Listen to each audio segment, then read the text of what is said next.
জামাত শিবিরের বেশ কিছু লোক, যেরকম 15-20 জনের উপরে হবে, তারা 5 থেকে 6 বস্তা লাঠি নিয়ে আসছিল।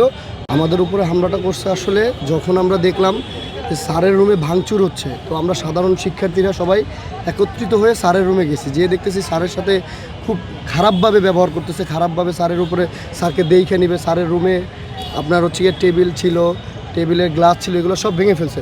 তখন আমরা তাদের প্রতিবাদ করতে গেলে তারা আমাদেরকে সহ সাধারণ শিক্ষার্থী আমরা যারাই ছিলাম সকলের উপরে তারা আক্রমণাত্মকভাবে খুব হিংস্রভাবে এগিয়ে আসে। এক পর্যায়ে তারা হাতাহাতি হওয়ার পরে তারা বেরিয়ে গেছে, পুলিশ আসছে। আসার পরে আমাদেরই সাধারণ এক শিক্ষার্থী, যে কিনা ওই বাইরে একটা চার দোকানে বসা ছিল, সেইখান থেকে জামাত শিবিরের বেশ কিছু লোক, যেরকম 15-20 জনের উপরে হবে, তারা 5 থেকে 6 বস্তা লাঠি নিয়ে আসছিল। ওরে নিয়ে গেছে, নিয়ে যাওয়ার পরে যে আমাদের লাভ রোডটা, এই লাভ রোডের এই মন্দিরের সাথে এইখানে ওরে যখন নিয়ে গেছে, আমাদেরকে একজন বলল যে আপনাদের একজন সাধারণ শিক্ষার্থী সহকর্মী নিয়ে যাচ্ছে। তখনই আমরা দৌড়ে যখন গেলাম, দেখতেছি হ্যাঁ বাস্তব, যে বললাম আপনারা কেন নিয়ে যাচ্ছেন। এটা বলার সাথে সাথেই পাঞ্জাবি পরা খুব ভদ্র মানুষ দেখতে, আসলে যে তার মনের ভিতরে বা তার শরীরে আচরণ এত অভদ্র সেটা আসলে জানতাম না। সাথে সাথে একটা হকি স্টিক বের করছে এবং এই যে আমার হাতে হকি স্টিক দিয়ে বাড়ি দিছে, এই যে হাত ভেঙে গেছে।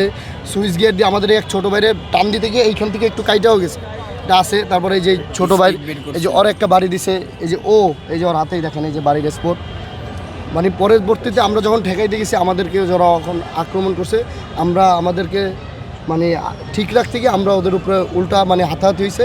তারপর এক পর্যায়ে ওরা চলে গেছে, কিন্তু আমাদের ওই ছেলেটাকে আমরা প্রায় 4 থেকে 5 ঘন্টা পাইনি, যাকে নিয়ে গেছে।